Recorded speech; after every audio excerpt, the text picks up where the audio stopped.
Good morning ಶುಭೋದಯ ಎಲ್ಲರಿಗೂ. Good morning, sir. Very good morning, very good morning Saubhagyalakshmi. Thank you, thank you. Congratulations, you are the achievers, you are join on time. Yes, on time. ಯಾರು join ಆಗ್ತಾರೆ ಅಥವಾ ಸಮಯ ಪರಿಪಾಲನೆಯನ್ನು ಮಾಡ್ತಾರೆ ಅವರು ಸಾಧಕರಾಗೋದ್ರಲ್ಲಿ ಯಾವುದೇ ಒಂದು ಸಂದೇಹ ಇಲ್ಲ. So you are one of them. So be proud of yourself. Thank you, thank you. Fantastic. ಈಗ ನಾವು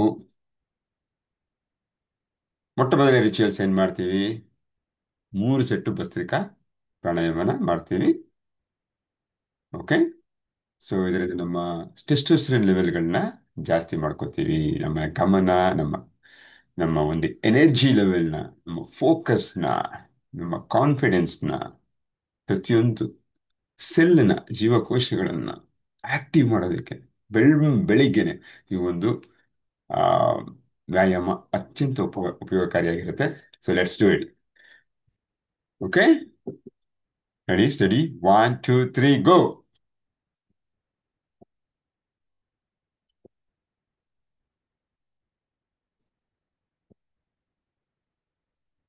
ಒಂದು ಸೆಟ್, ಎರಡನೇ ಸೆಟ್ಟು,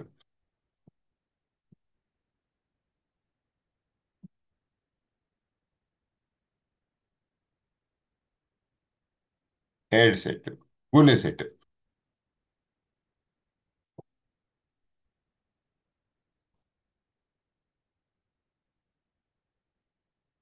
ಮೂರನೇ set. Wonderful, wonderful. Congratulations, congratulations.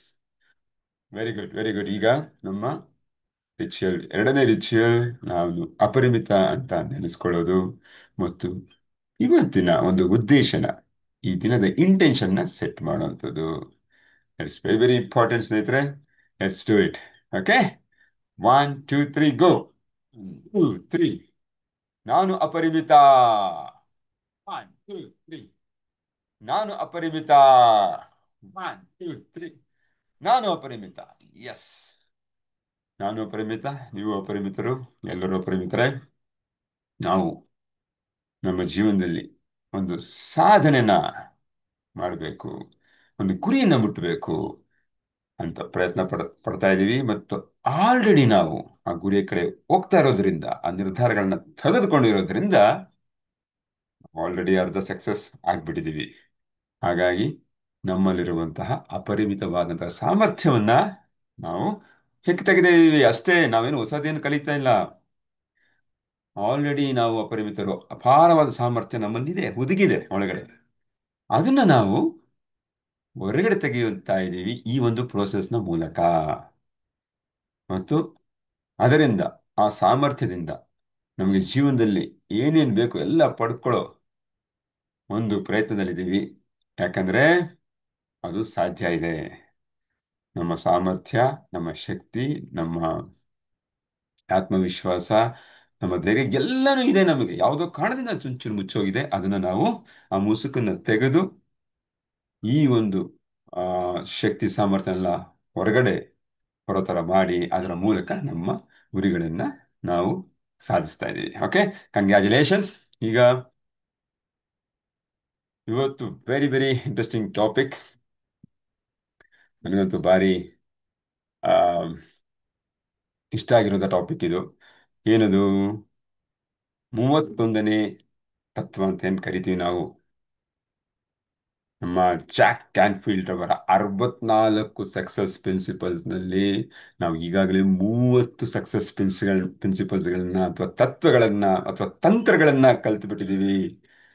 So ನಾವು ಈಗ 31ನೇ ಮತ್ತೆ ಮುಖ್ಯವಾದಂತಹ ಒಂದು ತಂತ್ರವನ್ನ ಕಲಿಯಕ್ಕೆ ಹೋಗ್ತಾ ಇದ್ದೀವಿ ಇವತ್ತು. ಏನದು?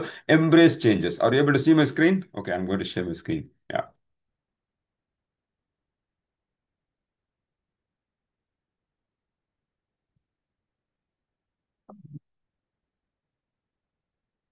ಯಾ, ಯಾ. ಸೊ 31ನೇ ತಂತ್ರ ಸ್ನೇಹಿತರೆ. 30 ತಂತ್ರಗಳನ್ನ ಈಗಾಗಲೇ ನಾವು ಅಳವಡಿಸ್ಕೊಂಡು ಇವತ್ತು ಲಾಭ ಪಡಿತಾ ಇದ್ದೀವಿ. ಈಗ 31ನೇ ತಂತ್ರ ಏನದು? Embrace change. ಎಸ್.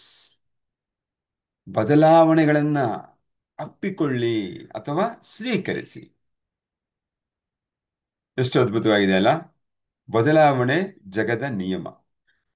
ಯಾ ಚೇಂಜ್ ಅನ್ನೋದು ಆಗ್ತಾನೆ ಇರುತ್ತೆ, ಪ್ರತಿಯೊಂದು ಆಗ್ತಾ ಇರುತ್ತೆ. ನೆನ್ನೆ ಇರೋದು ಇವತ್ತಿಗಿಲ್ಲ. ಬಿಟಾಕಿ 50 ವರ್ಷದ ಹಿಂದೆ, ಜನರೇಷನ್ ಗಟ್ಲೆ ಹಿಂದೆ ಆಗಿತ್ತಪ್ಪ ಆ ಕಾಲದಲ್ಲಿ, ಈಗೇನು ಬೇರೆ ತರ ಇದೆ ಅಂತ ಹೇಳೋ ಮಾತಂತೂ ನಾವು ಕೇಳ್ತಾನೆ ಇರ್ತೀವಿ. ಅದು ನಮ್ಮ ಗುರು ಹಿರಿಯರಿಂದ ಇರ್ಬೋದು, ತಂದೆ ತಾಯಿ ಕಡೆಯಿಂದ ಇರ್ಬೋದು, ಅಲ್ವಾ? ಅಜ್ಜಿ ತಾತ ಅಂತೂ ಅದನ್ನ ಪದೇ ಪದೇ ಪದೇ ಪದೇ ಹೇಳ್ತಾ ಇರ್ತಾರೆ, ಇಷ್ಟೊಂದು ಬದಲಾವಣೆ ಆಗ್ಬಿಟ್ಟಿದೆ ಅಂತ ಹೇಳ್ಬಿಟ್ಟು. ನಾವು ಸಹಿತ ಯಾವುದೋ ಒಂದು ಕಾರಣಕ್ಕೆ ನಾವು ಹುಟ್ಟಿ ಬೆಳೆದಿರೋಂಥ ಊರಿಗೆ ಹೋದಾಗ್ಲ, ಅಥವಾ ಆ ಒಂದು ಆ, ಹಿಂದೆ ತುಂಬಾ ವರ್ಷಗಳ ಹಿಂದೆ ಭೇಟಿ ನೀಡಿದ್ದು, ನಂತರ ಈಗ ಮತ್ತೊಮ್ಮೆ ಭೇಟಿ ನೀಡಿದಾಗ ಆಗಿರುವಂಥ ಬದಲಾವಣೆಗಳು ನಾವು ಕಾಣ್ತೀವಿ. ಸೊ ಎಲ್ಲ ಕಡೆ ಬದಲಾವಣೆ ಆಗ್ತಾ ಇದೆ, ಎಲ್ಲ ಕಡೆ ಎವಲ್ಯೂಷನ್ ನಡೀತಾನೆ ಇದೆ. ಯಾವಾಗಿಂದ? ಹಳೆ ಶಿಲಾಯುಗದಿಂದ, ಅಥವಾ ಮನುಷ್ಯ ಹುಟ್ಟಿದಾಗಿಂದ ಅಂತ ಇಟ್ಕೊಳ್ಳಿ. ಅವಾಗಿಂದ ಹೇಗಿದ್ದ ಮನುಷ್ಯ, ಇವತ್ತು ಹೇಗಿದ್ದಾನೆ ಅಲ್ವಾ? ಊಹೆಗೆ ನಿಲುಕದಂತಹ ಬದಲಾವಣೆ ಆಗ್ತಾ ಇದೆ ಇವತ್ತಿನ ದಿನ. ಪ್ರಪಂಚದಲ್ಲಿ ಅನೇಕ ಇನೋವೇಷನ್ಗಳು ನಡೀತಾ ಇದೆ, ಅನೇಕ ಇನ್ವೆನ್ಷನ್ಗಳು ನಡೀತಾ ಇದೆ. ನಾವು ಎಲ್ಲೋ ಒಂದ್ ಕಡೆ ಕೂದಿದ್ದೀವಿ, ಬಟ್ ನಮ್ಗೆ ಆ ಟೆಕ್ನಾಲಜಿ ತಂತ್ರಜ್ಞಾನ ಬರುತ್ತೆ, ಅದು ಬಳಸ್ಕೊಂತೀವಿ ನಾವು. ಆ ಬದಲಾವಣೆ ಜೊತೆ ಹೋಗ್ತಾ ಇದ್ದೀವಿ. ಓಕೆ.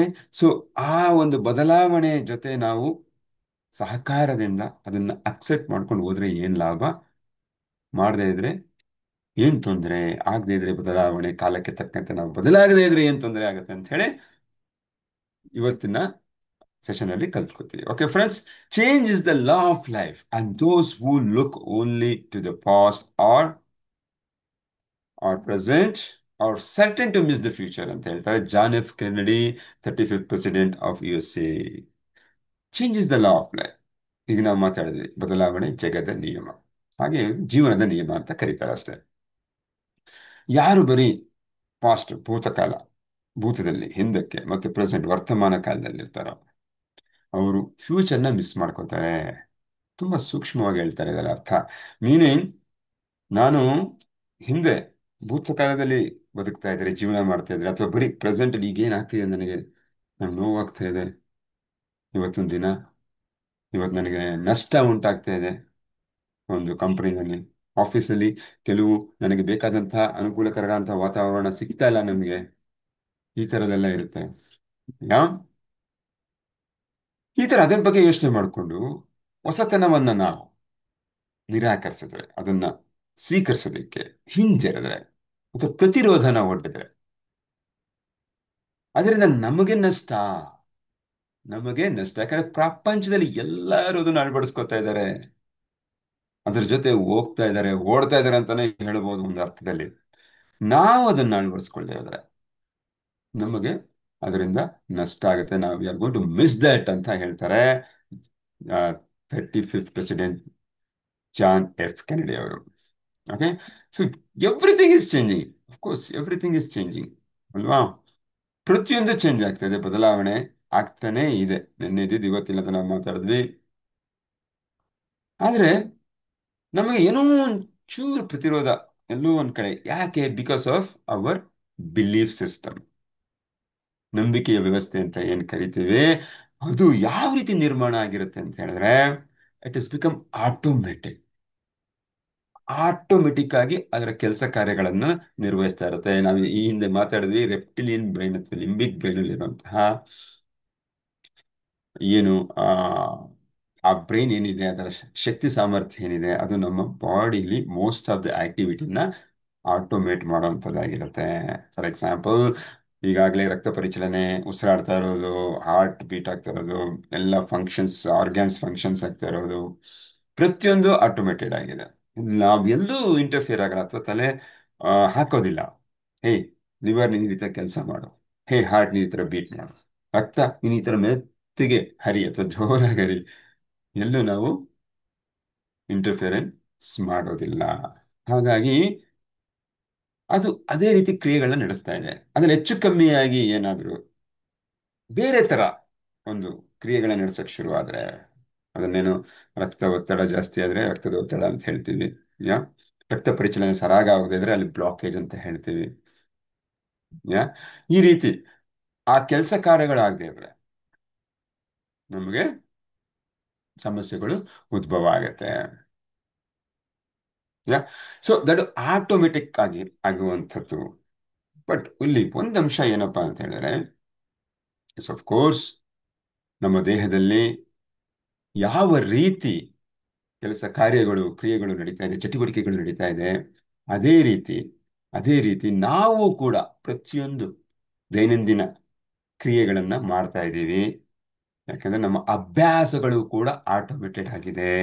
ಎಸ್, ನಾವು ಮಾಡುವ ಚಟುವಟಿಕೆ ಪ್ರತಿಯೊಂದು ದಿನ ಏನಾಗಿದೆ, ನಮ್ಮ ರೊಟೀನ್ ಅಂತ ಏನ್ ಕರಿತೀವಿ, ಅದು ಕೂಡ ಚಿಕ್ಕ ವಯಸ್ಸಲ್ಲಿ ನಾವೇನು ಕಲ್ತಿದ್ದೀವಿ 95% ಅದನ್ನು ನಾವು ಮತ್ತೆ ಮತ್ತೆ ರಿಪೀಟ್ ಮಾಡ್ತಾ ಇದ್ದೀವಿ.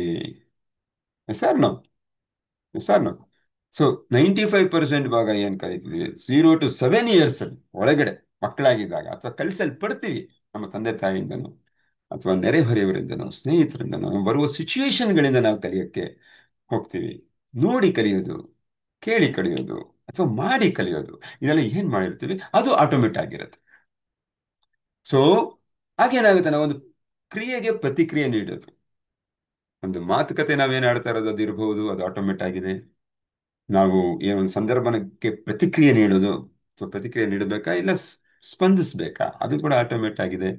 ಆ ಘಟನೆ ನಮ್ಗೆ ಇರಿಟೇಟ್ ಆಗುವಂಥ ಘಟನೆ ನಡೆದಾಗ, ಕಿರಿಕಿರಿ ಆಗುವಂಥ ಘಟನೆ ನಡೆದಾಗ, ಮನಸ್ಸಿಗೆ ನೋವಾಗುವಂಥ ಘಟನೆ ನಡೆದಾಗ ಅದಕ್ಕೆ ಯಾವ ರೀತಿ ನಾವು ರಿಯಾಕ್ಟ್ ಮಾಡ್ತೀವಿ, ನಾವು ಕೋಪಗೊಳ್ತೀವ ಅಥವಾ ಬೇಜಾರಾಗುತ್ತಾ, ದುಃಖ ಆಗತ್ತಾ, ಹೋಗಿ ನಮಗೆ ನಾವೇ ಎಲ್ಲೋ ಒಂದು ಮೂಲೆ ಕೂತ್ಕೊಂಡು ಹತ್ತು ಬಿಡ್ತೀವ, ಎಲ್ಲ ಇದನ್ನು ವ್ಯಕ್ತಪಡಿಸ್ತೀವ. ಈ ರೀತಿ ಅನೇಕ ವಿಚಾರಗಳು ನಾವು ಆಟೋಮೇಟ್ ಆಗಿ ಆಗಿರುತ್ತೆ. ಮತ್ತು ಅದನ್ನ that what we call it as belief system, ಅದು ಸ್ಟ್ರಾಂಗ್ ಆಗಿ ವೈರ್ಡ್ ಆಗುತ್ತೆ ಸಬ್ ಕಾನ್ಶಿಯಸ್ ಲೆವೆಲ್. ಯಾ ಸಬ್ ಕಾನ್ಶಿಯಸ್ ಲೆವೆಲ್ ಅಲ್ಲಿ ಕಂಡೀಷನ್ ಅಥವಾ ಪ್ರೋಗ್ರಾಮಿಂಗ್ ಏನ್ ಆಗಿರುತ್ತೋ ಅದರಿಂದ ನಾವು ಆಪರೇಟ್ ಮಾಡ್ತೀವಿ. ಸೊ ನಮ್ಮದೇ ಆದ ಒಳಿತು ಕೆಡುಕುಗಳು, ಗುಡ್ ಆರ್ ಬ್ಯಾಡ್, ರೈಟ್ ಆರ್ ರಾಂಗ್, ತಪ್ಪು ಸರಿ, ಎಲ್ಲ ನಮ್ಮದೇ ಆದ ವ್ಯಕ್ತಿತ್ವಕ್ಕೆ ಅಂಟುಕೊಂಡಿರುವಂತಹ ಒಂದು ಕ್ಯಾರೆಕ್ಟರಿಸ್ಟಿಕ್ಸ್ ಆಗಿರುತ್ತದೆ, ಗುಣಗಳಾಗಿರುತ್ತದೆ. ಅದನ್ನ ನಾವು ಆಪರೇಟ್ ಮಾಡೋದು. ಸರ್ ಫಾರ್ ಎಕ್ಸಾಂಪಲ್, ಒಂದು ಏನೋ ಪ್ರಾಣಿ ವಧೆ ಮಾಡುವಂಥದ್ದು, ಅಥವಾ ಹ್ಮ್, ಮಾಂಸ ಮಾರಾಟಗಾರ ಏನಂತ ಕರಿತೀವಿ, ಅವನಿಗೆ ಚಿಕ್ಕ ವಯಸ್ಸಿಂದ ಆ ರೀತಿ ಬೆಳೆಸಲ್ಪಟ್ಟಿದ್ರೆ ಅವನಿಗೇನೂ ಅನ್ಸಲ್ಲ ಪ್ರಾಣಿ ವಧೆ ಮಾಡೋದಕ್ಕೆ. ಯಾಕಂದ್ರೆ ಅವನ ವೃತ್ತಿ ಅಂತ ಒಂದು ಭಾವನೆ ಅವನಿಗಿರತ್ತೆ. ಅದೇ ಒಂದು ಸಂದರ್ಭ ನೋಡ್ಕೊಂಡು ಅವನು ಬೆಳೆದಿರ್ತಾನೆ, ಆದ್ದರಿಂದ ಅದನ್ನು ಕಲಿತಾನೆ. ಅದೇ ಇನ್ನೊಬ್ಬ ವ್ಯಕ್ತಿಗೆ ಪ್ರಾಣಿ ಹಿಂಸೆ ಮಾಡಬಾರ್ದು ಅನ್ನೋ ವ್ಯಕ್ತಿನ ಅವನಿಗೆ ಆ ಮೌಲ್ಯಗಳನ್ನ ಕಲಿಸಿದ್ರೆ, ಆ ಒಂದು ವಾತಾವರಣದಲ್ಲಿ ಬೆಳೆದಿದ್ರೆ ಅವರಿಗೆ ಅದು ಕಷ್ಟ ಆಗತ್ತೆ. ಇವರ ಬಿಲೀಫ್ ಸಿಸ್ಟಮ್ ಏನಿರುತ್ತೆ, ಪ್ರಾಣಿ ವಧೆ ಮಾಡಬಾರ್ದು ಅಲ್ವಾ, ಆದ್ರೆ ಅವರಿಗೆ ಪ್ರಾಣಿ ವಧೆ ಮಾಡಬೇಕು, ಅದನ್ನ ಕಾಯಕ ಕೆಲಸ ಅಂತ ಇರುತ್ತೆ. ಸ್ಟ್ರಾಂಗ್ ಆಗಿ ಬಿಲೀಫ್ ಸಿಸ್ಟಮ್ ಇರುವಾಗ ಏನಾಗುತ್ತೆ, ನಾವು ಯಾವುದೇ ಹಿಂಜರಿಕೆ ಇಲ್ಲದೆ ನಮ್ಮ ಕೆಲಸಗಳನ್ನ ಮಾಡ್ತೀವಿ. ಅದೇ ಆ ವ್ಯಕ್ತಿಗೆ ಇಲ್ಲಪ್ಪ, ನಾಳೆಯಿಂದ ನೀನು ಪ್ರಾಣಿ ವಧೆ ಮಾಡಬಾರ್ದು, ಬೇರೆ ಕೆಲಸ ಮಾಡ್ಬೇಕು, ನೀನು ಹೋಗಿ ತೋಟದಲ್ಲಿ ಏನಾದ್ರು ಕೆಲಸ ಮಾಡು, ಅಗ್ರಿಕಲ್ಚರ್ ಮಾಡು, ಅಥವಾ ಬೇರೆ ಒಂದು ಕಂಪನಿ ಕೆಲ್ಸಕ್ಕೆ ಹೋಗು, ಏನೋ ಒಂದು ಮಾಡು ಅಂದ್ರೆ ಅವನಿಗೆ ಒಂಥರ ಕಷ್ಟ ಆಗುತ್ತೆ. That is called resistance. ಮಾಡೋದಕ್ಕೆ ಹೋಗೋದಿಲ್ಲ ಅವನು, ಯಾಕಂದ್ರೆ ಆಲ್ರೆಡಿ ಅವನು ಈ has believed that what ever work is doing ಅದೇ ಅವನ ವೃತ್ತಿ, ಮತ್ತೆ ಅದರಲ್ಲಿ ನನಗೆ ಸಂತೃಪ್ತಿ ಸಿಗ್ತಾ ಇದೆ ಅಂತ ನಂಬಿದ್ದಾನೆ ಬಲವಾಗಿ. ಈ ವ್ಯಕ್ತಿ ಆ ಕೆಲಸ ಮಾಡಪ್ಪ, ನೀನು ಹೋಗಿ ಪ್ರಾಣಿ ವಧೆ ಮಾಡು ಅಂದ್ರೆ ಯಾರು ಅಹಿಂಸೆನ ಪ್ರತಿಪಾದಿಸ್ತಾ ಇರ್ತಾರೆ, ಅಥವಾ ಯಾವತ್ತಿಗೂ ಪ್ರಾಣಿ ವಧೆ ಮಾಡದೇ ಇರೋಂಥವ್ರು, ಅವ್ರಿಗೆ ಇದನ್ನ ಮಾಡ್ಲಿಕ್ಕೆ ಕಷ್ಟ ಆಗುತ್ತೆ. Because again it is A belief system, ಅದರಲ್ಲಿ ಕೆಲಸ ಮಾಡ್ತಾ ಇದೆ. ಸೊ ಇದೊಂದು ಚಿಕ್ಕ ಎಕ್ಸಾಂಪಲ್ ಅಷ್ಟೇ. ಈ ತರ ನಮ್ಮ ಜೀವನದಲ್ಲಿ ನಾವು ನೋಡ್ಕೋಬೇಕು, ಯಾ ಯಾವ ರೀತಿ ಬಿಲೀಫ್ ಸಿಸ್ಟಮ್ ನಮ್ಮನ್ನ ಬೆಳೆಯೋದಿಕ್ಕೆ ಸಹಾಯ ಮಾಡ್ತಿದ್ಯಾ, ಅಥವಾ ನಾವು ಅಲ್ಲೇ ನಿಂತ್ಕೊಂಡಿರೋದಕ್ಕೆ, ನಿಂತ ನೀರು ತರ ಅಲ್ಲೇ ನಿಂತ್ಕೊಂಡು ಅದೇ ಅದೇ ಸಮಸ್ಯೆಗಳನ್ನ ಮತ್ತೆ ಮತ್ತೆ ಫೇಸ್ ಮಾಡೋದಕ್ಕೆ, ಅದೇ ನೋವುಗಳನ್ನ ಮತ್ತೆ ಮತ್ತೆ ಅನುಭವಿಸೋದಕ್ಕೆ, ಯಾ ಅದೇ ರೀತಿ ನಾವು ನೆಗೆಟಿವ್ ಥಿಂಕಿಂಗ್ ಮಾಡಿಕೊಂಡು ಅದಕ್ಕೆ ಅದರಲ್ಲಿ ಬರುವಲ್ಲ ಏನೋ ಫಲಿತಾಂಶಗಳನ್ನ ಅನುಭವಿಸ್ಕೊಂಡು ಮತ್ತೆ ಮತ್ತೆ ಕೊರಗ್ತಾ ಮತ್ತೆ ಮತ್ತೆ ನಾವು ಸೋಲನ್ನ ಆ ನೋಡ್ತಾ ಇದ್ದೀವ ಅನ್ನೋದನ್ನ ಗಮನಿಸ್ಕೋಬೇಕು. ಯಾಕಂದ್ರೆ ಬದಲಾವಣೆಗೆ ಯಾರು ಹೊಂದ್ಕೊಂತಾರೋ ಅವರು ಇವತ್ತಿಗೆ ಉದ್ಧಾರ ಆಗಿದ್ದಾರೆ. ಅದು ಪರ್ಸನಲ್ ಲೈಫ್ ಇರ್ಬೋದು ಅಥವಾ ಪ್ರೊಫೆಷನಲ್ ಲೈಫ್ ಇರಬಹುದು. ಹಾಗಾಗಿ ಬದಲಾವಣೆ ನಾವು ಸ್ವಾಗತಿಸಬೇಕು, ಬದಲಾವಣೆಯನ್ನ ಸ್ವೀಕರಿಸಬೇಕು. ಒಂದು ಎಕ್ಸಾಂಪಲ್ ಹೇಳ್ತಾರೆ, ಗ್ರೋ ಆರ್ ಡೈ ಅನ್ನೋ ಒಂದು ಸೂಕ್ತಿ ಹೇಳ್ತಾರೆ. ಬೆಳಿ ಇಲ್ಲ ಸಾಯಿ. ಏನ್ ಎಕ್ಸಾಂಪಲ್ ಕೊಡ್ತಾರೆ ಅಂದ್ರೆ 1910 ಅಲ್ಲಿ ಫ್ಲೋರಿಸ್ ಟೆಲಿಗ್ರಾಫ್ ಡೆಲಿವರಿ ಅಂತ ಇರುತ್ತೆ ಅಮೆರಿಕಾದಲ್ಲಿ. ಲೇಖಕರು ಹೇಳ್ತಾರೆ, ಈ FTD ಅನ್ನೋ ಈ ಒಂದು ಸಂಸ್ಥೆ ಏನ್ ಮಾಡ್ತಾರೆ, ಆಕ್ಚುಲಿ ಇವೆಲ್ಲ ಫ್ಲೋರಿಸ್ಟ್, ಈ ಹೂ ಮಾರಾಟಗಾರರು ಆ ಸ್ಥಳೀಯವಾಗಿ ಅಲ್ಲಿ ಬರುವಂತ ಹೂಗಳನ್ನ ಆ ಮಾರಾಟ ಮಾಡುವಂಥದ್ದು. ಅಲ್ಲಿ ಬೆಳೆಯುವಂತ ಹೂಗಳನ್ನ ಅದನ್ನ ಬೊಕ್ಕೆಗಳನ್ನಾಗಿ ಮಾಡಿ, ಅಲ್ಲೆಲ್ಲ ವೆಸ್ಟರ್ನ್ ಕಲ್ಚರಲ್ಲಿ ಯಾವುದೇ ಸಮಾರಂಭದಲ್ಲಿ ಸಂದರ್ಭದಲ್ಲಿ ಬೊಕ್ಕೆಯನ್ನ ಕೊಡೋದು ಒಂದು ಪ್ರತೀತಿ. ಹಾಗಾಗಿ ಅದಕ್ಕೆ ಹೆಚ್ಚು ಬೇಡಿಕೆ ಇರ್ತದೆ, ಅದನ್ನ ಮಾಡಿ ಕಟ್ಟುವಂಥದ್ದು. ಈಗ ಒಂದು 14 ಜನ ಏನ್ ಮಾಡ್ತಾರೆ, ಮುಂದಕ್ಕೆ ಬರ್ತಾರೆ, ಇಲ್ಲ ನಾವು ಏನ್ ಮಾಡೋಣ, ಇಲ್ಲಿ ಜನ ಏನ್ ಮಾಡ್ತಿದಾರೆ, ಇಲ್ಲಿ ಬೊಕ್ಕೆ ಶಾಪ್ ಇದೆ, ಹೂವಿನ ಅಂಗಡಿ ಇದೆ, ಬಟ್ ಏನಾದ್ರು ಸಭೆ ಸಮಾರಂಭ ಏನಾದ್ರು ಆಗ್ಬೇಕು ಅಂದ್ರೆ ಜನ ಊರುಗಳಿಂದ ಇಲ್ಲಿ ಬರಬೇಕು, ಎಲ್ಲಿ ಅಂಗಡಿ ಇದೆ ಅಲ್ಲಿ ಹುಡ್ಕೊಂಡು ಬರಬೇಕು, ಅಲ್ಲಿ ತಗೋಬೇಕು, ಮತ್ತೆ ತಮ್ಮ ತಮ್ಮ ಊರುಗಳಿಗೆ ಪ್ರದೇಶಗಳಿಗೆ ಹೋಗ್ಬೇಕು. ಅವಾಗ 1910 ಅಲ್ಲಿ ಮಾತಾಡ್ತಾ ಇರೋದು, ಈಗಲ್ಲ. ಈಗ ಬದಲಾವಣೆ ಆಗಿದೆ, ಎಸ್ ಸರ್. ಸೊ ಅದನ್ನ ತಗೊಂಡು ಹೋಗ್ಬೇಕು. ಹೂವು ಬಾಡ್ ಹೋಗ್ಬೋದು, ಇಲ್ಲ ಅವ್ರಿಗೆ ಅಪಾರವಾದ ಖರ್ಚು ವೆಚ್ಚ ಆಗ್ಬೋದು, ಅದನ್ನ ಕೇವಲ ಒಂದು ಹೂವು ತಗೊಳಕ್ಕೆ ಬರಬೇಕು ಅಂತ ಹೇಳಿದ್ರು, ಅಥವಾ ಇವ್ರು ಅಲ್ಲಿಗೆ ಸಾಗಿಸ್ಬೇಕು ಅಂತ ಹೇಳಿದ್ರು, ಇವ್ರಿಗೂ ಅಪಾರವಾದಂತಹ ಟ್ರಾನ್ಸ್ಪೋರ್ಟೇಷನ್ ಅದು ಇದು ಖರ್ಚಾಗ್ತಾ ಇತ್ತು ಒಂದು ಆರ್ಡರ್ಗೆ ಇದು ಮಾಡುವಂಥದ್ದು. ಆಗ ಅವ್ರು ಏನ್ ಮಾಡ್ತಾರೆ, ಟೆಲಿಗ್ರಾಫ್, ಅವಾಗ ಟೆಲಿಗ್ರಾಮ್ ಅಂತ ಎಂತ ಇದ್ವಿ, ಅದು ಆ ರೀತಿ ಒಂದು ಸೇವೆಯ ಒಂದು ಹ್ಮ್ ಏನು ಸಹಾಯನ ಪಡ್ಕೊಂತಾರೆ. ಒಂದು ಡಿಫ್ರೆಂಟ್ ಆಗಿ ಥಿಂಕ್ ಮಾಡ್ತಾರೆ.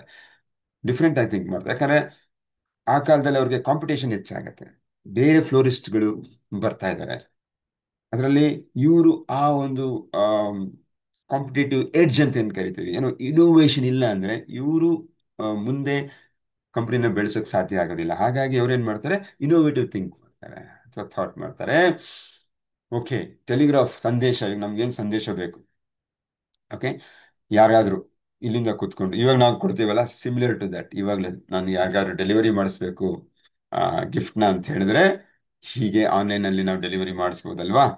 ಎಷ್ಟೊಂದು ಕಂಪನಿಗಳಿದಾವೆ, ಆನ್ಲೈನ್ ಕಂಪನಿಗಳು. ಅವರಿಗೆ ನಮ್ಮ ಬರ್ತ್ಡೇಗೆ, ನಮ್ಮ ಪ್ರೀತಿ ಪಾತ್ರರಿಗೆ ಏನಾದ್ರು ಗಿಫ್ಟ್ ಕೊಡಬೇಕು ಅಥವಾ ಕೇಕೆ ಕಳಿಸ್ಬೇಕು, ಯಾ ನಾವೇನ್ ಮಾಡ್ತೀವಿ, ಆರ್ಡರ್ ಪ್ಲೇಸ್ ಮಾಡ್ತೀವಿ, ಅದು ಸೀದಾ ಅವ್ರ ಮನೆಗೆ ನಮಗೆ ಬೇಕಾಗಿರೋಂಥ ಸಮಯಕ್ಕೆ ಹೋಗಿ ಮುಟ್ಟತ್ತೆ. ಅದೇ ರೀತಿ ಅಷ್ಟು ಅಷ್ಟೊಂದು ಅಡ್ವಾನ್ಸ್ಡ್ ಆಗಿರಲ್ಲ, ಅಟ್ಲೀಸ್ಟ್ ಅವತ್ತೊಂದು ದಿನ ಮುಟ್ಟೋಗೋ ಥರ ಒಂದು ವ್ಯವಸ್ಥೆನ ಇವ್ರು ಮಾಡ್ತಾರೆ. ಅವಾಗ ಮೊಟ್ಟ ಮೊದಲೇ ಬಾರಿಗೆ 1910 ಅಲ್ಲಿ ಮಾಡಿದಾಗ ಏನಾಗುತ್ತೆ, ಟೆಲಿಗ್ರಾಫ್ ಸಂದೇಶ ಕಳಿಸೋದು ಅಂಗಡಿಗೆ ಇವ್ರಿಗೆ ಬರುತ್ತೆ, ಇದನ್ನ ರಿಸೀವ್ ಮಾಡ್ತಾರೆ. ಇವು ಬಳಕೆದಾರರು ಎಲ್ಲಿ ಹೇಳ್ತಾರೆ ಗ್ರಾಹಕರು, ಆ ಸ್ಥಳಕ್ಕೆ ಇವ್ರನ್ನ ಏನು ಫ್ಲೋ ಏನು ಫ್ಲವರ್ ಬೊಕ್ಕೇಸ್ನಾಗ್ಲಿ ಮತ್ತೊಂದಾಗ್ಲಿ ಕಳ್ಸಕ್ಕೆ ಶುರು ಮಾಡ್ತಾರೆ. ಹಾಗಾಗಿ ಆ ಒಂದು ಕಾಂಪಿಟೇಷನ್ ಇಂದ ಅವರು ಮೇಲ್ ಬರ್ತಾರೆ. ಆನ್ಲೈನ್ ಅಲ್ಲಿ ಈ ಒಂದು ಡಿಫರೆಂಟ್ ಆಗಿ ಇವರು ಯೋಚನೆ ಮಾಡಿ ಆ ಕೆಲಸ ಮಾಡ್ತಾ ಇರೋದ್ರಿಂದ ಅವರಿಗೆ ಅಲ್ಲಿ ಸಸ್ಟೈನ್ ಆಗೋದಕ್ಕೆ ಅಥವಾ ಆ ಕಾಂಪಿಟೇಷನ್ ಅಲ್ಲಿ ಆ ಒಂದು ಸ್ಪರ್ಧೆಯಲ್ಲೂ ಕೂಡ ಉಳಿಯೋಕೆ ಸಾಧ್ಯ ಆಗತ್ತೆ. ಸೊ ಹಾಗಾಗಿ ನಮ್ಮ ಜೀವನದಲ್ಲೂ ಸಹ ನಮ್ಮ ಜೀವನದಲ್ಲೂ ಸಹ ಹಲವಾರು ಹಲವಾರು ಬದಲಾವಣೆಗಳಾಗಿರುತ್ತೆ. ನಾವು ಒಂದು ಸಾರಿ ಹಿಂದೆ ಸಿಂಹಾವಲೋಕನ ಮಾಡಿದ್ರೆ ಅಥವಾ ಅವಲೋಕನ ಮಾಡಿದ್ರೆ ನಮ್ಮ ಜೀವನನು ಹಲವಾರು ಬದಲಾವಣೆಗಳಾಗುತ್ತೆ.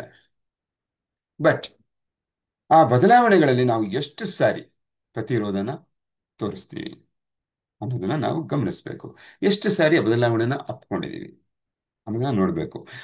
ಈಗ ಅದನ್ನ ಕೂತ್ಕೊಂಡು ನೋಡಿದ್ರೆ ಏನನ್ಸುತ್ತೆ ನಮ್ಗೆ, ಯಾ ಬದಲಾವಣೆ, ಈ ಅವಲೋಕನ ಮಾಡಿದಾಗ ನಮಗೆ, ನಾವು ಹುಟ್ಟಿದಾಗಿಂದ ಇದುವರೆಗೂ ಅನೇಕ ಬದಲಾವಣೆಗಳು ಆಗಿರುತ್ತೆ ನಮ್ಮ ಜೀವನದಲ್ಲಿ. ಫಾರ್ ಎಕ್ಸಾಂಪಲ್, ಯಾವುದೋ ಒಂದು ಹೆಣ್ಣು ಮಗಳು ತನ್ನ ಮನೆನ ಬಿಟ್ಟು, ಹುಟ್ಟಿದ ಮನೆನ ಬಿಟ್ಟು ಟಕ್ ಅಂತ ಎಲ್ಲಿ ಹೋಗ್ಬಿಡ್ತಾರೆ, ಗಂಡನ ಮನೆಗೆ ಹೋಗ್ಬಿಡ್ತಾರೆ. ಅದು ಬದಲಾವಣೆ. ಸರ್ ಬದಲಾವಣೆ, ಹೊಸ ಜನ, ಹೊಸ ವ್ಯಕ್ತಿ, ಹೊಸ ನಡವಳಿಕೆ, ಯಾ ಹೊಸ ಪ್ರತಿಕ್ರಿಯೆಗಳು, ಎಲ್ಲ ಹೊಸ ಹೊಸ ಹೊಸದ್ದು. ನಮ್ಮ ತಂದೆ ತಾಯಿ ಮನೆಯನ್ನು ಬಿಟ್ಟು ಅದು ಬದಲಾವಣೆ. ಆ ಬದಲಾವಣೆ ಆದಾಗ ಎಷ್ಟು ಕಷ್ಟ ಆಗಿರುತ್ತೆ ಅಂತ ಅವ್ರಿಗೆ ಗೊತ್ತಿರುತ್ತೆ.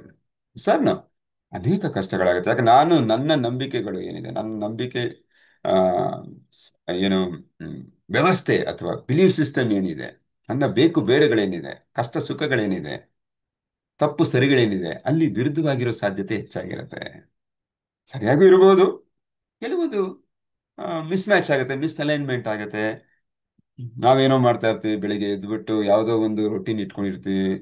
ಆ, ದೇವ್ರಿಗೆ ಏನೋ ಹೊರಗಡೆ ರಂಗೋಲಿ ಹಾಕಿ, ಅಥವಾ ಆ, ಸ್ನಾನ ಮಾಡಿಕೊಂಡು ರಂಗೋಲಿ ಹಾಕಿ ದೇವ್ರ ಪೂಜೆ ಮಾಡಿ, ಎಕ್ಸಾಂಪಲ್ ಅಷ್ಟೇ ಸ್ನೇಹಿತರೆ, ಮಾಡೋದಿರುತ್ತೆ. ಅಲ್ಲಿ ಹೋದಾಗ ಅದಿಲ್ಲದೆ ಇರ್ಬೋದು, ಬೇರೆ ಏನೋ ಇರ್ಬೋದು. ಸ್ನಾನ ಮಾಡಿಕೊಂಡು ಫಸ್ಟ್ ದೇವ್ರ ಪೂಜೆ ಮಾಡಿ ಆಮೇಲೆ ರಂಗೋಲಿ ಹಾಕಿ ಅಂತ ಇರ್ಬೋದು. ಅವಾಗ ನಮ್ಗೆ ಇರುಸು ಮುರುಸು ಆಗತ್ತೆ. ಸರ್ ಇದೇನಿದು ಈ ತರ ಇದೆ, ಇದು ಇಲ್ವಲ್ಲ, ನಾನು ಇದನ್ನ ಕಲ್ತಿಲ್ವಲ್ಲ. ಮಾಡೋದಕ್ಕೆ ಕಷ್ಟ ಆಗತ್ತೆ ಮನ್ಸು. ಇಲ್ಲ, ಇದು ಸರಿ ಇಲ್ಲ, ಇವ್ರು ತಪ್ಪು ಮಾಡ್ತಾ ಇದ್ದಾರೆ ಅಂತ ಅನ್ನೋಕೆ ಶುರು ಆಗತ್ತೆ. ಇದು ರಿಚುವಲ್ಸ್. ಇವ್ರದ್ದು ಬೇರೆ ರಿಚುವಲ್ಸ್ ಇದೆ. ಮೀನಿಂಗ್ ಇವ್ರಿಗೆ ಅರ್ಥ ಆಗೋತ್ತಿಲ್ಲ, ಇದರ ಲಾಭ ಇವ್ರು ಪಡಿತಾ ಇಲ್ಲ. ಹಾಗಾಗಿ ಇವ್ರಿಗೆ ನಾನು ಟೀಚ್ ಮಾಡೋಣ ಅಂತ ಒಂದು ಮನ್ಸಾಗತ್ತೆ. ಅದನ್ನ ನಾವು ಹೇಳ್ತೀವಿ, ಇಲ್ಲ ಈ ರೀತಿ ಅಲ್ಲ, ಈ ರೀತಿ ಮಾಡ್ಬೇಕು. ಅವ್ರು ಕೇಳ್ಬೋದು, ಕೇಳದೇ ಇರ್ಬೋದು. ಯಾಕೆ? ಅವ್ರದ್ದು ಒಂದು ನಂಬಿಕೆ ವ್ಯವಸ್ಥೆ ಅಲ್ವಾ. ಅವರು ಬದಲಾಗ್ಬೇಕು ಈಗ. ಐದರ್ ನಾವು ಬದಲಾಗ್ಬೇಕು, ಇಲ್ಲ ಅವ್ರು ಬದಲಾಗ್ಬೇಕು. ಕೆಲವರು ಕೇಳ್ಬೋದು, ಕೆಲವರು ಕೇಳದೇ ಇರ್ಬೋದು. ಇಲ್ಲಪ್ಪ, ನಮ್ಮ ಮನೆಯ ಆಚರಣೆ ಈ ರೀತಿ ಇದೆ, ಸಂಪ್ರದಾಯ ತರ ಇದೆ, ನೀವು ಮಾಡಬೇಕು ಅಂತ ಹೇಳ್ತಾರೆ. ಹಾಗಾಗಿ ನಾವು ಆ ಬದಲಾವಣೆಗೆ ಹೊಂದ್ಕೊಂಡ್ರೆ ಏನಾಗತ್ತೆ, ಹೊಂದ್ಕೊಳ್ಳಿದ್ರೆ ಏನಾಗತ್ತೆ ಅಂತ ನಾನು ನಿಮ್ಗೆ ಹೇಳ್ಬೇಕಾಗಿಲ್ಲ. ಇದೆಲ್ಲ ನಾವು ಈಗಾಗಲೇ ಅನುಭವಿಸಿದ್ವಿ. ಯಾರ್ಯಾರು ಹೊಂದ್ಕೊಂಡಿದ್ವಿ, ಅವರು ಯಾವ ರೀತಿ ಇದೀವಿ ನಾವೆಲ್ಲ. ಹೊಂದಿಕೊಳ್ಳದೆ ನಾವು ಪ್ರತಿದಿನ ಪ್ರತಿದಿನ ಏನಾಗ್ತಾ ಇದೆ, ನಮಗೆ ನೋವಾಗ್ತಿದೆ, ಒಂಥ ಇರುಸು ಮುರುಸಾಗ್ತಿದೆ, ಕಷ್ಟ ಆಗ್ತಿದೆ. ನನ್ನ ನಂಬಿಕೆಯ ವ್ಯವಸ್ಥೆ ವಿರುದ್ಧ ನಾನು ಮಾಡಬೇಕು ಕೆಲಸ ಕಾರ್ಯಗಳನ್ನ ಇವತ್ತು ಅಂದಾಗ ಪ್ರತಿ ಸಾರಿ ಅನ್ಕೊಂಡಾಗ್ಲೂ ಕಷ್ಟ ಆಗುತ್ತೆ. ಅದೇ ನಾನು ಅಪ್ಕೊಂಡ್ಬಿಟ್ರೆ, ಓಕೆ, ಇದರಲ್ಲೇನೋ ಕಲಿಯೋ ಅಂಶ ಇದೆ, ಇದರಲ್ಲೇನೋ ಲಾಭ ಇರ್ಬೋದು. ಏನ್ ಲಾಭ? ನಾನು ಪ್ರತಿದಿನ ಇದನ್ನ ಕಷ್ಟಪಟ್ಟು ಮಾಡೋ ಬದಲು ಇಷ್ಟಪಟ್ಟು ಮಾಡಿದ್ರೆ, ಸ್ವಲ್ಪ ಬದಲಾವಣೆ ನಾನು ತರಿಸ್ಕೊಂಡ್ರೆ, ಒಂದು, ಅವ್ರಿಗಿಷ್ಟ ಆಗ್ತೀವಿ, ಅವ್ರಿಗೆ ಖುಷಿ ಆಗತ್ತೆ. ಎರಡು, ನಾನು ಬದಲಾವಣೆ ಮಾಡಿಕೊಂಡೆ, ನನ್ನ ಒಂದು ಸ್ಟ್ರಾಂಗ್ ಆಗಿರುವಂತಹ ಬಿಲೀಫ್ ಸಿಸ್ಟಮ್ ಇಂದ ಹೊರಗಡೆ ಬಂದೆ ಅಂದ್ರೇನೆ ನನ್ನ ಆತ್ಮವಿಶ್ವಾಸ ಜಾಸ್ತಿ ಆಗುತ್ತೆ. ಅಂದ್ರೆ ನಾನು ಏನ್ ಬೇಕಾದ್ರೂ ಮಾಡಬಲ್ಲೆ, ಆತ್ಮವಿಶ್ವಾಸ ಜಾಸ್ತಿ ಆಗುತ್ತೆ. ನಾನು ಫ್ಲೆಕ್ಸಿಬಲ್ ಆಗಿದ್ದೀನಿ, I have growth mind set, fixed mind set ಅಲ್ಲ. ನಾನು ಏನೇನ್ ಬೇಕಾದ್ರೆ ಕಲಿಯಬಲ್ಲೆ, ಹೊಸದಾಗಿ ಏನೇನ್ ಬೇಕಾದ್ರೆ ಅಳವಡಿಸ್ಕೊಳ್ಬಲ್ಲೆ ಜೀವನದಲ್ಲಿ ಎಂದಾಗ್ಲೇ ಮನುಷ್ಯನಿಗೆ, ಇಲ್ಲ, ನಾನು ಬಾವಿಯ ಕಪ್ಪೆ ಆಗಿರ್ತೀನಿ, ಬದಲಾವಣೆ ನನಗೆ ಬೇಡ, ಹೊರಗಡೆ ಏನೂ ನೋಡೋಕೆ ಇಷ್ಟಪಡೋದಿಲ್ಲ, ನನ್ನ ಬಾವಿನೇ ದೊಡ್ಡದು, ಹೊರಗಡೆ ಕೆರೆ ಇದೆ, ಕುಂಟೆ ಇದೆ, ಕಾಲುವೆ ಇದೆ, ನದಿ ಇದೆ, ಸಮುದ್ರ ಇದೆ, ಸಾಗರ ಇದೆ, ಬೇಡ, ಇಲ್ಲ, ಇದೇ ದೊಡ್ಡದು ನನಗೆ ಅಂದ್ರೆ ಇರ್ಬೋದು. ಇಟ್ ಇಸ್ ಆಯ್ಕೆ. ಸೊ ಅವ್ರಿಗೆ ಪ್ರಪಂಚನ ಎಕ್ಸ್ಪ್ಲೋರ್ ಮಾಡೋದಕ್ಕೂ ತುಂಬಾ ಸೀಮಿತವಾಗಿರುತ್ತೆ ಆಪ್ಷನ್. ಸರ್ ಹೊರಗಡೆ ಪ್ರಪಂಚ ಎಷ್ಟು ಚೆನ್ನಾಗಿದೆ, ಬರೀ ಬಾವಿಲೂ ನಾವು ಜೀವನ ಕಳಿಬಹುದು. ಯಾ ನಮ್ಮ ನಂಬಿಕೆ ವ್ಯವಸ್ಥೆ ಒಳಗೆ ಸಿಕ್ಕಾಕೊಂಡು ನರಳ್ಕೊಂಡು, ನಾನು ಇದನ್ನ ಎಕ್ಸ್ಪೆಕ್ಟ್ ಮಾಡಿದೆ, ಅವ್ರು ಆ ರೀತಿ ಬಿಹೇವ್ ಮಾಡಿದ್ರು, ಯಾ ನನ್ನ ಮ್ಯಾನೇಜರು ಆಫೀಸಲ್ಲಿ ನನಗೆ ಶಬಾಷ್ ಹೇಳ್ಬೇಕಾಯ್ತು, ಎಲ್ಲರಿಂದ ಹೇಳಲಿಲ್ಲ, ಯಾ ಏನಾಗುತ್ತೆ, ನೋವಾಗುತ್ತೆ. ನಾನು ಕೆಲಸ ಮಾಡಿದ್ದೀನಿ, ರೆಕಗ್ನೈಸ್ ಮಾಡಲಿಲ್ಲ. ಬಟ್ ನನಗೆ ಗೊತ್ತಿಲ್ಲದೆ ಯಾವುದೋ ಒಂದು ಟೆಕ್ನಾಲಜಿನ ತಂದ್ಬಿಟ್ರು, ಎಲ್ಲ ಆಟೋಮೇಟ್ ಆಗುತ್ತಂತೆ, ನಮಗೆ ನಮ್ಮ ಡಿಪೆಂಡೆನ್ಸಿ ಅಥವಾ ಡಿಪೆಂಡಬಿಲಿಟಿ ಕಡಿಮೆ ಆಗತ್ತೆ, ಜನರನ್ನ ಕೆಲಸದಿಂದ ತೆಗಿಬಹುದು ಅವರು, ಎಲ್ಲ ಆಟೋಮೇಟ್ ಆಗ್ತಾ ಇದೆ, ಎಲ್ಲ ಆನ್ಲೈನ್ ಆಗ್ತಾ ಇದೆ, ಎಲ್ಲ ಡಿಜಿಟಲೈಸ್ ಆಗ್ತಾ ಇದೆ. ಈ ಒಂದು ಭಯ, ಆತಂಕ, ಚಿಂತೆ ಎಲ್ಲ ಶುರು ಆಗ್ಬಿಡುತ್ತೆ ಎಷ್ಟೊಂದು ಜನಕ್ಕೆ. ಇಲ್ಲ, ನಾನು ಅದನ್ನ ಕಲ್ತ್ಕೋಬೇಕು, ಏನೋ ಹೊಸ ಟೆಕ್ನಾಲಜಿ ಬಂದಿದೆ, ಅದ್ರ ಭಾಗ ಆಗ್ಬೇಕು ನಾನು. ಯಾ ಭಾಗ ಆದ್ರೆ ನನ್ನ ಕೆಲಸ ಕಾರ್ಯದಲ್ಲಿ ಪ್ರೊಡಕ್ಟಿವಿಟಿ ಹೆಚ್ಚಾಗುತ್ತೆ, ಉತ್ಪಾದನಾ ಸಾಮರ್ಥ್ಯ ಹೆಚ್ಚಾಗುತ್ತೆ, ಕಾರ್ಯಕ್ಷಮತೆ ಹೆಚ್ಚಾಗುತ್ತೆ, ಮತ್ತೆ ನನ್ನ ಮಾರ್ಕೆಟ್ ವ್ಯಾಲ್ಯೂ ಜಾಸ್ತಿ ಆಗುತ್ತೆ. ಈ ಕಂಪನಿ ಎಲ್ಲ ಅಲ್ಲ, ಹೊಸ ಪ್ರೋಗ್ರಾಮ್ ಕಲ್ತ್ಕೊಳ್ಳಿ, ಹೊಸದು ಏನೇ ಒಂದು ವ್ಯಾಲ್ಯೂ ಅಡಿಷನ್ ನಾವು ಮಾಡಿದಾಗ. ಮತ್ತೆ ಆ, ಈಗ ಕಂಪ್ಯೂಟರ್ ಬಂತು. ಕಂಪ್ಯೂಟರ್ ಬಂದಾಗ ಇನಿಷಿಯಲಿ ಎಲ್ಲರೂ ಹೇಳಿದ್ರೆ, ಈ ಕಂಪ್ಯೂಟರ್ ಬಂತು, ಕೆಲಸ ಎಲ್ಲ ಹೋಗ್ಬಿಡುತ್ತೆ, ಎಲ್ಲ ಜನರ ಕೆಲಸ ಎಲ್ಲ ಅದು ಮಾಡುತ್ತೆ, ಇವ್ರಿಗೇನು ಕೆಲಸ ಇಲ್ಲ. 40-50 ವರ್ಷಗಳ ಹಿಂದೆ ಆ ಒಂದು ರೆಸಿಸ್ಟೆನ್ಸ್. ಬಟ್ ಕಂಪ್ಯೂಟರ್ ಯಾರು ಸ್ಲೋ ಆಗಿ ಕಲ್ತ್ಕೊಂಡ್ರು, ಸಣ್ಣ ಸಣ್ಣ ಕ್ಲಾಸ್ಗಳು ಶುರು ಮಾಡಿದ್ರು ಅವಾಗ. ಹೇಗೆ ಟೈಪ್ ರೈಟರು ಎಲ್ಲರೂ ಪ್ರತಿಯೊಬ್ಬರು ಕಲಿತಾ ಇದ್ರು ಆಗ, ಟೈಪಿಂಗ್ ಬರಲೇಬೇಕಾಗಿತ್ತು SSLC ಆಗಿದ ತಕ್ಷಣ. ಅದೇ ರೀತಿ ಕಂಪ್ಯೂಟರ್ಗೆ ಅದು ಬದಲಾವಣೆಗೆ ಹೊಂದ್ಕೊಳ್ಳೋಕೆ ಶುರು ಮಾಡಿದ್ರು ಜನ. ಇಲ್ಲ ನಾನು ಮಾಡಲ್ಲ, ಯಾಕಂದ್ರೆ ಕಂಪ್ಯೂಟರ್ ಮೇಲೆ ಡಿಪೆಂಡ್ ಆಗುತ್ತೆ ಕಂಪನಿ. ನನ್ನ ಕೆಲಸ ಸಾಮರ್ಥ್ಯ ಅಥವಾ ಆ ಕೆಲಸದ ಮೇಲೆ ನನ್ನ ಒಂದು ಏನು ಆ, ಏನು ಒಂದು ಕಾರ್ಯಕ್ಷಮತೆ ನಾನು ತೋರ್ಸಕ್ಕಾಗಲ್ಲ, ಅದು ನನ್ನ ಕೆಲಸನ ಟೇಕ್ ಓವರ್ ಮಾಡಿಬಿಡುತ್ತೆ ಅಂತೆಲ್ಲ ಅನ್ಕೊಂಡವರು ಇದ್ದಾರೆ. ನಾನು ಕಲಿಯಲ್ಲ, ಈ ಕೆಲಸ ಮಾಡಲ್ಲ ಅನ್ನೋರು ಇದ್ದಾರೆ, ಇಲ್ಲ ಅಂತಿಲ್ಲ. ಬಟ್ ಅವ್ರು ಏನಾಗಿದ್ದಾರೆ ಇವತ್ತು? ಯಾ ಸರ್.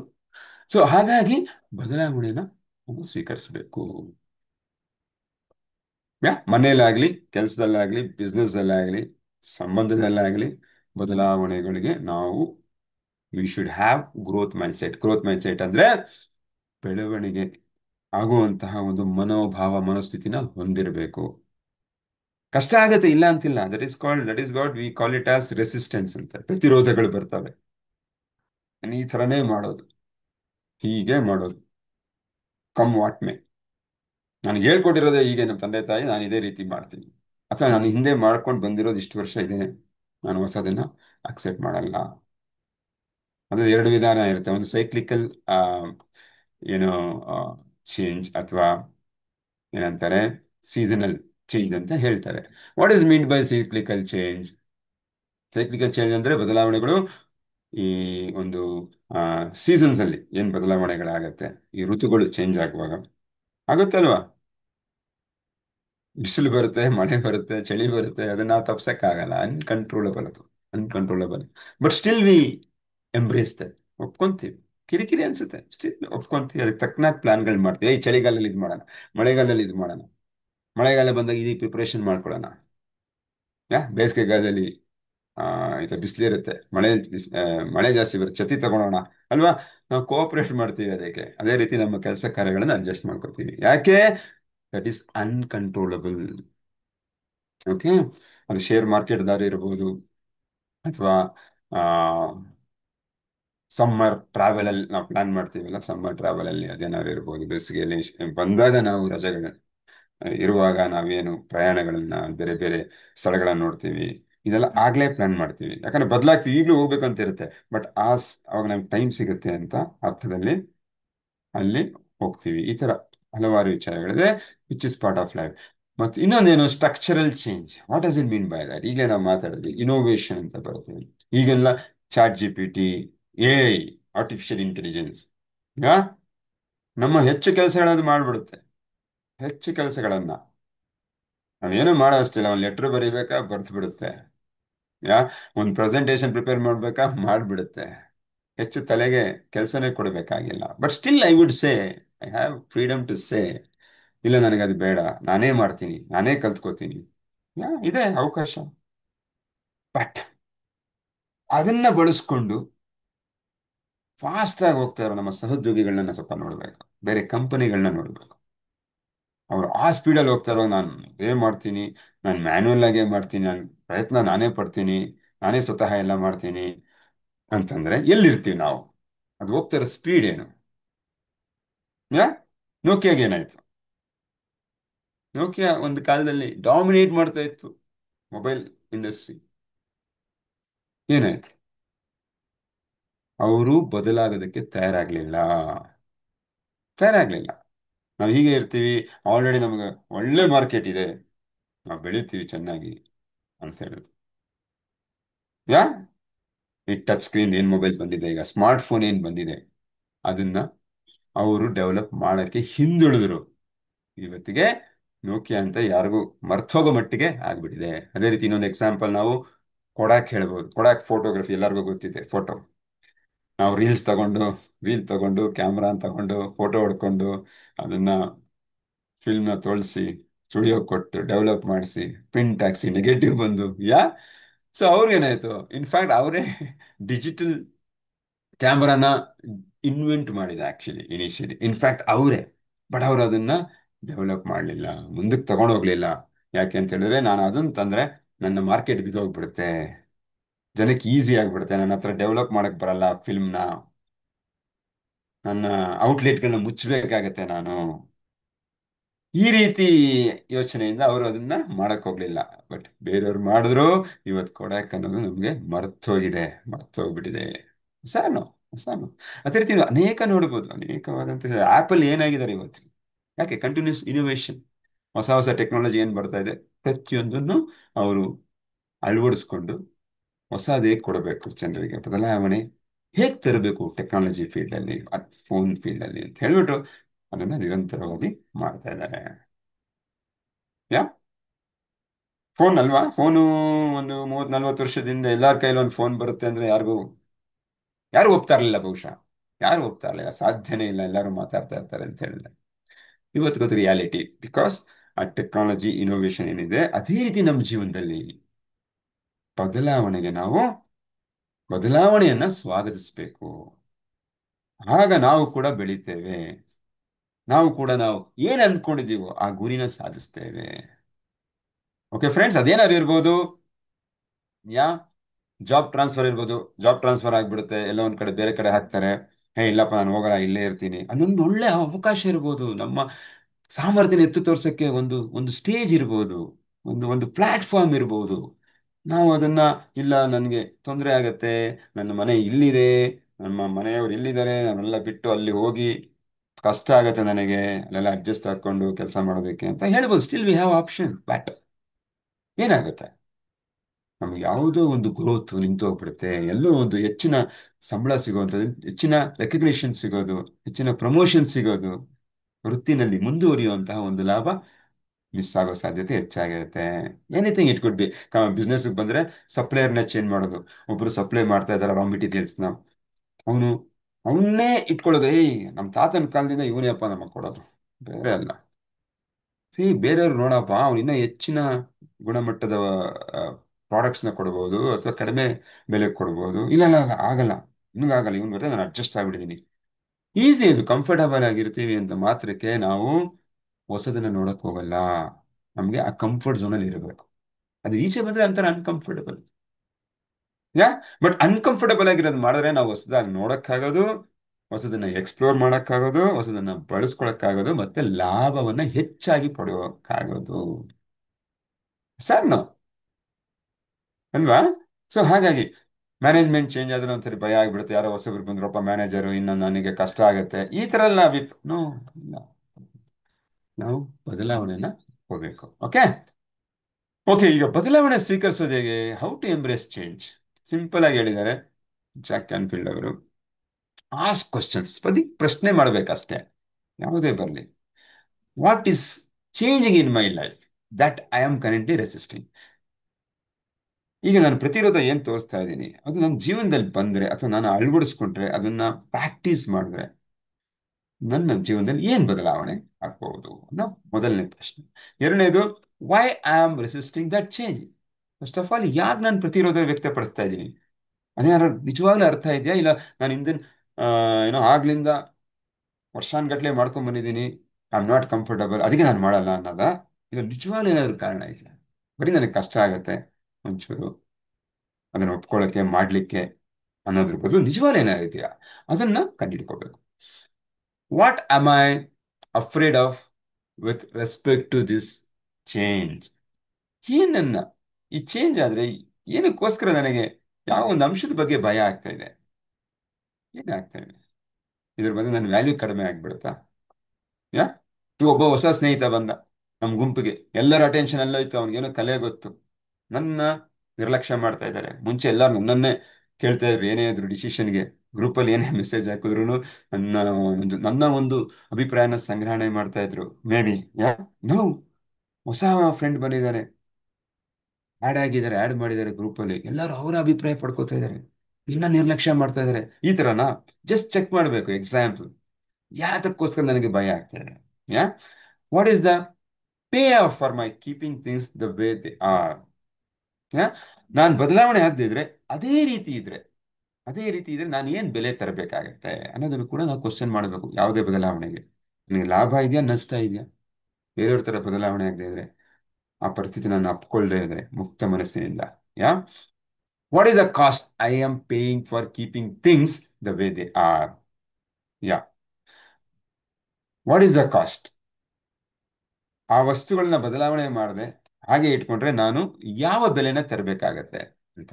ಮತ್ತೆ ಹಿಂದಿಂದು what is the pay off for my keeping things the way they are. Hmm ಇದನ್ನ ನಾನು ಏನು ಕೊಡ್ತೀನಿ, ಪೇ ಆಫ್ ನನಗೇನು ಸಿಗುತ್ತೆ, ಯಾ ಅದನ್ನ ಬದಲಾವಣೆ ಮಾಡದೇ ಇದ್ರೆ ನನಗೇನು ಲಾಭ ಇದೆ ಮತ್ತೆ ನಾನೇನು ಬೆಲೆ ತೆರ್ತೀನಿ ಅಂತ ಎರಡನ್ನು ನಾವು ಗಮನಿಸಬೇಕಾಗತ್ತೆ. What benefits might there be in this change? ಇದರಿಂದ ಲಾಭಗಳೇನಿರುತ್ತೆ ಈ ಬದಲಾವಣೆಗಳು, ನನಗೇನೋ ಲಾಭ ಇದೆಯಾ, ಇದ್ರೆ ಏನದು ಅದನ್ನ ನಾವು ಚೆಕ್ ಮಾಡಬೇಕಾಗುತ್ತೆ.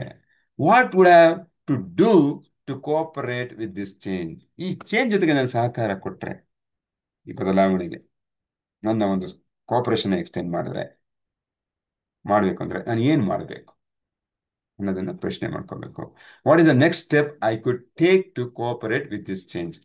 ಇದೆಲ್ಲ ಕ್ವಶನ್ಸ್ಗಳು ಹಾಕೊಂಡು ಆನ್ಸರ್ ಸಿಗ್ತಾ ಸಿಗ್ತಾ ನೆಕ್ಸ್ಟ್ ಮುಂದಿನ ಕ್ರಮ ಏನು, ಮುಂದಿನ ನನ್ನ ಮೂವ್ ಏನು, ಹೆಜ್ಜೆ ಏನು, ಇದನ್ನ ಕೋಆಪರೇಟ್ ಮಾಡಿಕೊಂಡು ಇದ್ರ ಜೊತೆ ಹೋಗೋದಕ್ಕೆ, ಈ ಬದಲಾವಣೆಯ ಜೊತೆ ನಾನು ಕೂಡ ಹೋಗೋದಕ್ಕೆ ಏನ್ ಮಾಡಬೇಕು, ಮುಂದಿನ ಕ್ರಮ.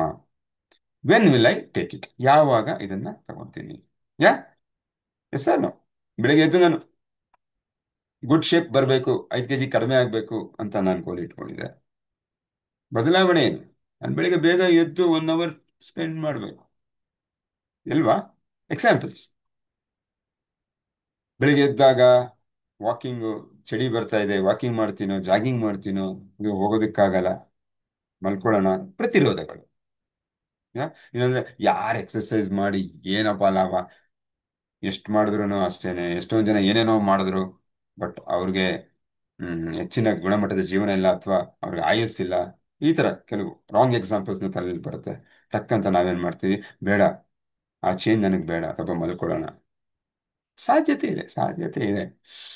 ಸೊ ಆದ್ರೆ ನಮಗೆ ಬೇಕಾಗಿರುವಂತ 6 ಪ್ಯಾಕ್ ಏನು ಬಾಡಿ ಇದೆ, ಅಥವಾ 10 kg ಕಡಿಮೆ ಇದೆ, ಅದು ನಮಗೆ ಬೇಕು ಅಂತ ಹೇಳಿದ್ರೆ ನಾವು ಕಷ್ಟ ಇವತ್ತಿಗೆ ಪಡಬೇಕು. ಅದೇ ಬದಲಾವಣೆ ನಮ್ಮ ಜೀವನದಲ್ಲಿ. ಏನ್ ಪ್ರತಿದಿನ ಬೆಳಗ್ಗೆ ಎದ್ದು ಏನ್ ಮಾಡ್ತಾ ಇದೀವೋ, ಬೇರೆ ಯಾವುದೋ ಒಂದು ಕ್ರಿಯೆ, ಬೇರೆ ಯಾವುದೋ ಒಂದು ಚಟುವಟಿಕೆ ನಾವು ಇಂಟ್ರೊಡ್ಯೂಸ್ ಮಾಡಿದೀವಿ ಹೊಸದಾಗಿ, ಆ ಬದಲಾವಣೆ ಬಂದಿದೆ, ಅದರಿಂದ ನಮಗೆ ಅನ್ಕಂಫರ್ಟಬಲ್ ಆಗ್ತಾ ಇದೆ, ಸ್ಟಿಲ್ ವಿ ಡೂ ಇಟ್. ನೀವೊಂದು ಇಂಟರ್ವ್ಯೂ ಅಲ್ಲಿ ಶಾರುಖ್ ಖಾನ್ ಹೇಳ್ತಾರೆ, ಆ ನನಗೆ ಬೆಳಿಗ್ಗೆ 4 ಗಂಟೆಗೆ ಎದ್ದೇಳ್ಬೇಕಾಗತ್ತೆ, ಯಾಕಂದ್ರೆ ನನಗೆ ಇಷ್ಟ ಇಲ್ಲ, but still I have to get up. ಯಾಕಂದ್ರೆ ನಾನು ಆ, ಬೆಳಿಗ್ಗೆ ಎದ್ದು ವರ್ಕೌಟ್ಸ್ ಮಾಡ್ಬೇಕಾಗತ್ತೆ, ಮತ್ತೆ ನನಗೆ ಇಷ್ಟ ಆಗಿರುವಂಥ ಪದಾರ್ಥ ತಿನ್ನಕ್ಕಾಗಲ್ಲ, ಯಾಕಂದ್ರೆ ನನ್ನ ಬಾಡಿನ ಮೇಂಟೈನ್ ಮಾಡಬೇಕಾಗತ್ತೆ.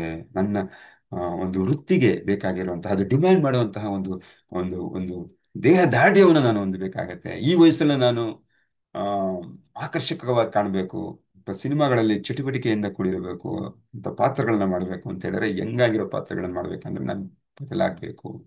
ಹಾಗಾಗಿ ನಾನು ಅದನ್ನ ಮಾಡ್ತೇನೆ, ಮನಸ್ಸಿಗೆ ಇಷ್ಟ ಇಲ್ಲ ಅಂದ್ರೂ. ಸೊ ಹಾಗೆ ಬದಲಾವಣೆ ಅನ್ನೋದು ಯಾರಿಗೂ ಇಷ್ಟ ಆಗಲ್ಲ, ಬಟ್ ಮಾಡಿದ್ರೆ ನಾವು ನಮ್ಮ ಗುರಿಗಳನ್ನ ಸಾಧಿಸ್ಬೋದು. Okay friends, thank you.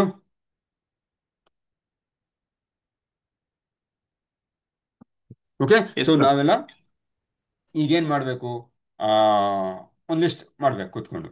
ಏನ್ ಮಾಡಬೇಕು, ಹಿಂದೆ ನಾವು ಯಾವುದೋ ಒಂದು ಬದಲಾವಣೆ ನಮ್ಮ ಜೀವನದಲ್ಲಿ ಬಂದಿರುತ್ತೆ, ನಾವು ಪ್ರತಿರೋಧ ಮಾಡಿರ್ತೀವಿ ಇನಿಷಿಯಲಿ, ಅವಾಗ ಏನಾಗಿತ್ತು ಅಂತಾನೂ ಇರುತ್ತೆ. ಬಟ್ ಇನ್ನೊಂದು ಬದಲಾವಣೆ ಬಂದಿರುತ್ತೆ, ನಾವು ಅದನ್ನ ಅಪ್ಕೊಂಡಿರ್ತೀವಿ, ಅದ್ರ ಜೊತೆ ಇರ್ತೀವಿ, ಅದನ್ನ ನಾವು ಅವಲೋಕನ ಮಾಡಿದಾಗ ಗೊತ್ತಾಗುತ್ತೆ ಆ ಬದಲಾವಣೆ ಆಗಿರೋದ್ರಿಂದ ನಾವು ಎಷ್ಟೊಂದು ಲಾಭಗಳನ್ನ ಪಡ್ಕೊಂಡಿರ್ತೀವಿ ಅಂತ. Just do that exercise. ಮತ್ತೆ ಈಗ ನಿಮಗೆ ಇವತ್ತಿಗೆ ಬದಲಾವಣೆ ಆಗ್ಬೇಕು, ಬಟ್ ಎಲ್ಲೋ ಪ್ರತಿರೋಧ ಉಂಟು ಮಾಡ್ತಾ ಇದೆ ಮನಸ್ಸು, ಇಲ್ಲ ಇದು ಮಾಡಬೇಡ, ಇದು ಕಷ್ಟ ಆಗತ್ತೆ, ಅದನ್ನ ಐಡೆಂಟಿಫೈ ಮಾಡ್ಬೇಕು, ಲಿಸ್ಟ್ ಔಟ್ ಮಾಡಬೇಕು. ಲಿಸ್ಟ್ ಔಟ್ ಮಾಡಿ ಈ ಪ್ರಶ್ನೆಗಳು ನಾವೇನು ಮಾತಾಡಿದ್ವಿ, ಈ ಪ್ರಶ್ನೆಗಳನ್ನ ಹಾಕ್ಬೇಕು. ನಾನು ಇದು ಶೇರ್ ಮಾಡ್ತೀನಿ ಈ ಪ್ರಶ್ನೆಗಳನ್ನ, ಆವಾಗ ನಮಗೆ ಗೊತ್ತಾಗ್ತಾ ಹೋಗುತ್ತೆ ಈ ಬದಲಾವಣೆಗಳು ನಮಗೆ ಒಳ್ಳೇದಕ್ಕೆ ಬರ್ತಾ ಇದೆಯಾ, ನಮ್ಮನ್ನ ಬೆಳೆಸೋದಕ್ಕೆ ಬರ್ತಾ ಇದೆಯಾ, ಇಲ್ಲ ವಿಫಲರನ್ನಾಗಿ ಮಾಡೋದಕ್ಕೆ ಬರ್ತಾ ಇದೆಯಾ ಅಂತ. Okay, done. Thank you.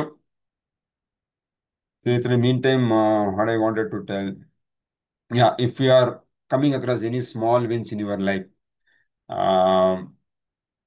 ಈ ಪ್ರೋಸೆಸ್ ಅಲ್ಲಿ ಇರುವಾಗ, ಅಥವಾ ನೀವು ಬೇರೆ ಬೇರೆ ಶ್ರಮ ನಾನು ಬೇರೆ ರೀತಿ ಹಾಕ್ತಾ ಇದ್ದೀನಿ, ಅದರಿಂದ ನನಗೆ ಒಂಚೂರು ಲಾಭ ಬರ್ತಾ ಇದೆ ಅನ್ನೋದನ್ನ ಗಮನಿಸೋಕೆ ಶುರು ಮಾಡಿ.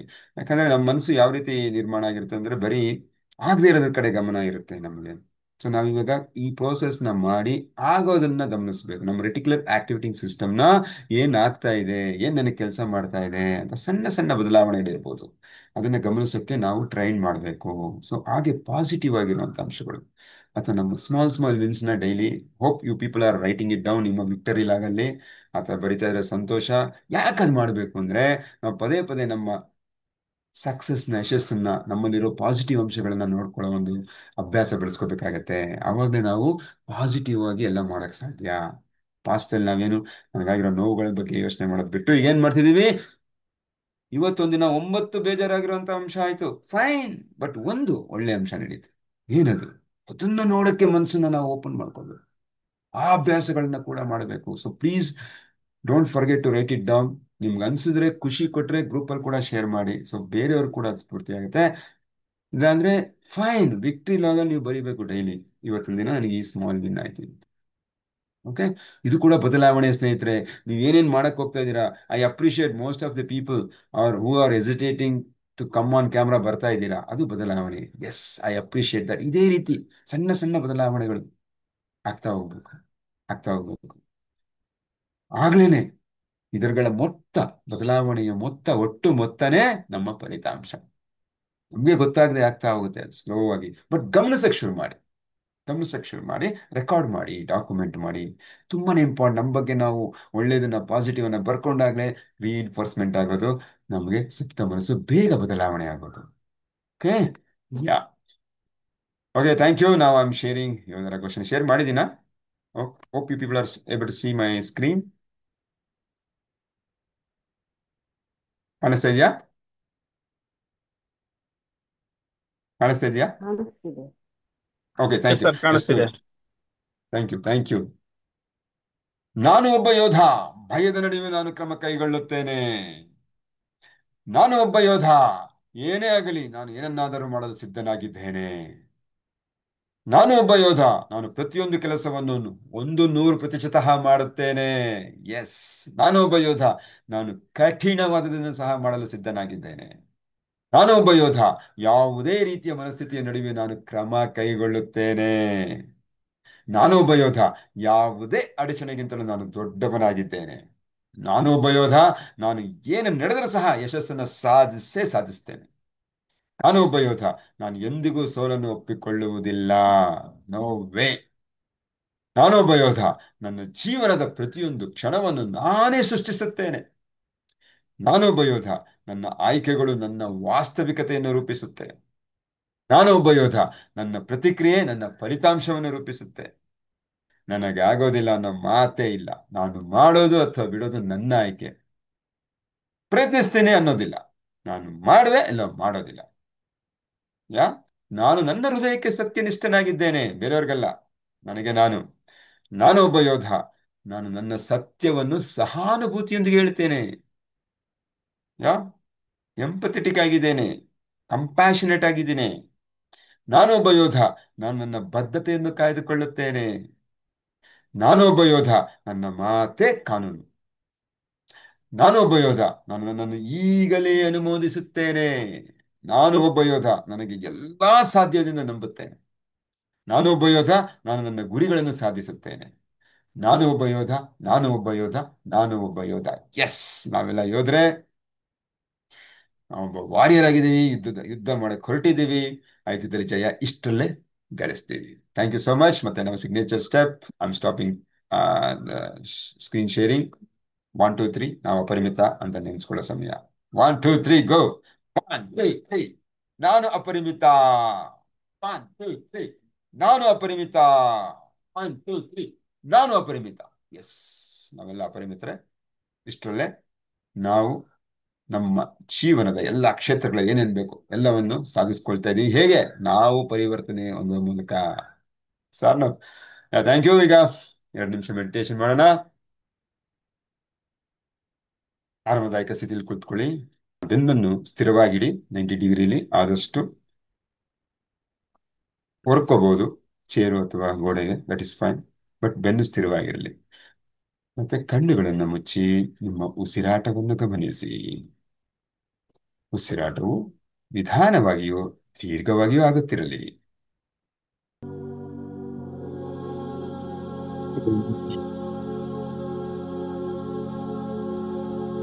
Exhale,